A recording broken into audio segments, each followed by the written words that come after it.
வைக்கிறேன். எல்லாருமே பாத்தீங்கன்னா 10 படிச்சுட்டு அதுக்கப்புறம் யாருமே படிக்க மாட்டாங்க. ரொம்ப கஷ்டமா இருக்கு. நீங்க எல்லாம் பாதுகாப்பா இருக்கணும்னா நாங்க உங்களை படிக்க வைக்கணும் அப்படிங்கிறதுக்காண்டி தான் நாங்க சிறைக்கு செல்றோம். எதுக்காண்டி நாங்க போராடுறோம்னு கூட இன்னும் தெரியாம நிறைய பேர் இருக்காங்க. நாங்க ரவுடி கிடையாது, கட்ட பஞ்சாயத்து கிடையாது, சமூகத்தின் விடுதலைக்காண்டி போராடிக்கிட்டு இருக்கோம்.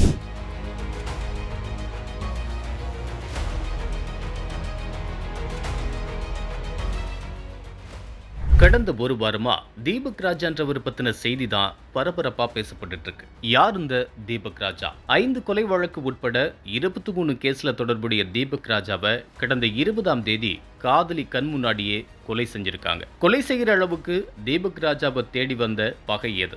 20ஆம் தேதியிலிருந்து இன்னைக்கு 27ஆம் தேதி வரைக்கும் நடந்தது என்ன? ஃபுல் டீட்டெயில இந்த தொகுப்புல பார்க்கலாம். கராத்தே செல்வின், பசுபதி பாண்டியன், வெங்கடேஷ் பண்ணையார், சுபாஷ் பண்ணையார், ராக்கெட் ராஜான்னு தென் மாவட்டங்கள்ல குற்ற பின்னணியோடு வலம் வந்தவர்களோட லிஸ்ட் நீளமானது. இதுல இருவேறு சமூகங்களை சேர்ந்த பசுபதி பாண்டியனுக்கும் வெங்கடேஷ் பண்ணையாருக்கும் தான் முதலில் பகை ஏற்பட்டதாகவும் அந்த பகை மிக தீவிரமா இருந்ததாகவும் சொல்லப்படுது. 2012ஆம் ஆண்டு பசுபதி பாண்டியன் கொலை செய்யப்பட்ட நேரத்துல தான் நெல்லை மாவட்டம் மூன்றடைப்பு பக்கத்துல வாகை குளத்தை சேர்ந்த தீபக் ராஜா பசுபதி பாண்டியனுக்கு தீவிர ஆதரவா இருந்திருக்காரு. தன்னோட தலைவர் கொலை செய்யப்பட்டதை பொறுத்து கொள்ள முடியாம அவரோட கொலைக்கு பழிக்கு பழியா எதிர்த்தரப்பினரை பழிவாங்கணும் அப்படிங்கிற திட்டத்தோட தீபக் ராஜா தன்னை இணைத்துக் கொண்டதா சொல்லப்படுது. பசுபதி பாண்டியன் மறைவுக்கு அப்புறமா தன்னோட சமுதாய மக்களுக்காக குரல் கொடுக்கும் நபரா வளர்ந்திருக்காரு தீபக் ராஜா. குறிப்பா ஒரு தலைவர் மாதிரி தனக்கு பின்னால சிலரை வச்சுக்கிட்டு ஆர்ப்பாட்டம், பொதுக்கூட்டம் மாதிரியான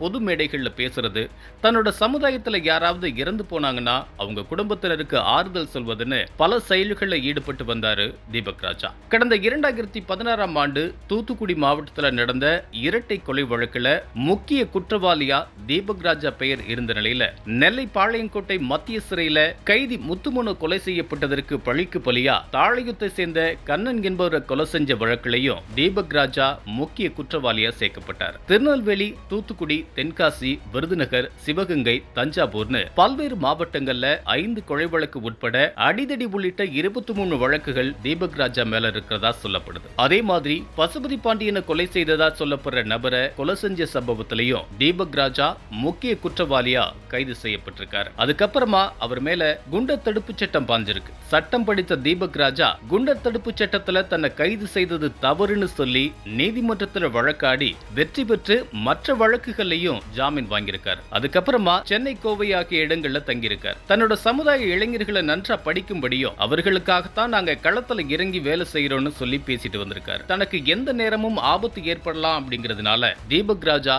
பெரும்பாலும் சொந்த ஊர்ல இருந்ததில்லை. அவ்வளவு கவனமா இருந்த தீபக் ராஜா தன்னோட காதலியோட அழைப்பை ஏற்று கடந்த 20ஆம் தேதி தனியா வந்தப்பதான் மர்ம கும்பல்கிட்ட சிக்கியிருக்கார். தன்னோட காதலியோட பாளையங்கோட்டை கேடிசி நகர்ல உள்ள ஒரு ஹோட்டல்ல உணவருந்த போனப்ப காதலி கண் முன்னாடியே 6 பேர் கொண்ட மர்ம கும்பல் தீபக் ராஜாவை அறிவாளால வெட்டி சாச்சிருக்கு. இது தொடர்பான சிசிடிவி காட்சிகள் வெளியாகி மிகப்பெரிய பரபரப்பை ஏற்படுத்திய நிலையில தான் நெல்லை மாநகர காவல்துறை துணை ஆணையாளர் ஆதர்ஸ் பச்சோரா தலைமையில 6 தனிப்படைகள் அமைக்கப்பட்டு குற்றவாளிகளை தேடும் பணி தீவிரப்படுத்தப்பட்டுச்சு. குற்றவாளிகளை கைது செய்யாம உடலை வாங்க மாட்டோம்னு தீபக் ராஜாவோட உறவினர்கள்லாம் போராட்டத்தில் ஈடுபட்டாங்க. இதுக்கிடையில கடந்த ஜனவரி மாதமே ரவுடி பிளாக் ஜேக்வாரோட தொடர்புல இருந்த பெண் ஒருத்தர் பேசின ஆடியோவும் இன்ஸ்டாகிராம்ல போட்ட பதிவும் இப்போ பேசு பொருளாகி இருக்கு. அதுல நெல்லை காவல்துறைக்கு ஒரு அன்பான வேண்டுகோள். நான் ஜேக்கப்போட லவ்வர். ஜேக்கப் இனிமே எதுவும் செய்ய மாட்டேன், திருந்தி வாழ்வேன்னாரு. ஆனா கடைசியில இறந்தது என்னோட மச்சாங்கிறதுனால அதை நான் விட மாட்டேன், பழிக்கு பழி வாங்குவேன்னு சுத்திட்டு இருக்காரு. அமைதியா போயிட்டு இருக்க திருநெல்வேலியில எந்த பிரச்சனையும் வரக்கூடாதுங்கிறதுனால உடனே நடவடிக்கை எடுங்க, எனக்கு மிரட்டல் வருது, நிச்சயமா நீங்க இதை தடுத்து நிறுத்தியே ஆகணும் அப்படின்னு ஒரு வீடியோ வெளியிட்டதோட இன்ஸ்டாகிராம்ல அவரு சென்னையில அவரோட சமுதாயத்தை தாண்டி பல கொலைக்கு ரூட் போட்டிருக்காரு.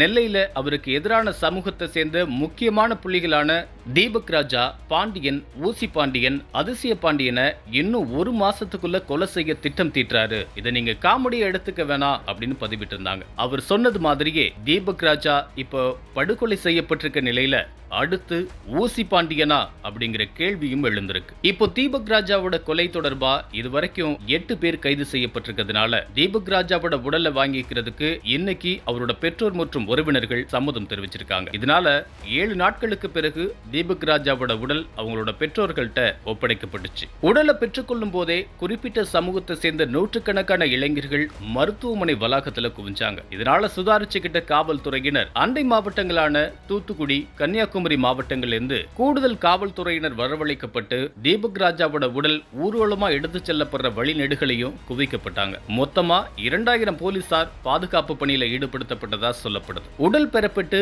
3 மணி நேரத்தை கடந்த நிலையிலேயும் ஊர்வலம் திருநெல்வேலியை தாண்டாத மாதிரி பிரம்மாண்டமான கூட்டம் கூடுனுச்சு. உடல் கொடுக்கப்பட்டு கிட்டத்தட்ட 7 மணி நேரம் கடந்த நிலையில ஆயிரக்கணக்கானோர் முன்னிலையில புத்தகங்களோட தீபக் ராஜாவோட உடல் அவரோட சொந்த ஊரான வாகை குளத்துல அடக்கம் செய்யப்பட்டுச்சு. பிடல் காஸ்ட்ரோ, சேக்வாரா போன்ற புரட்சியாளர்களோட புத்தகங்களை தீபக் ராஜா விரும்பி படிப்பாருங்கிறதுனால அந்த புத்தகங்களை தீபக் ராஜாவோட உடல் மேல வச்சு நல்லடக்கம் செய்யப்பட்டதா சொல்றாங்க.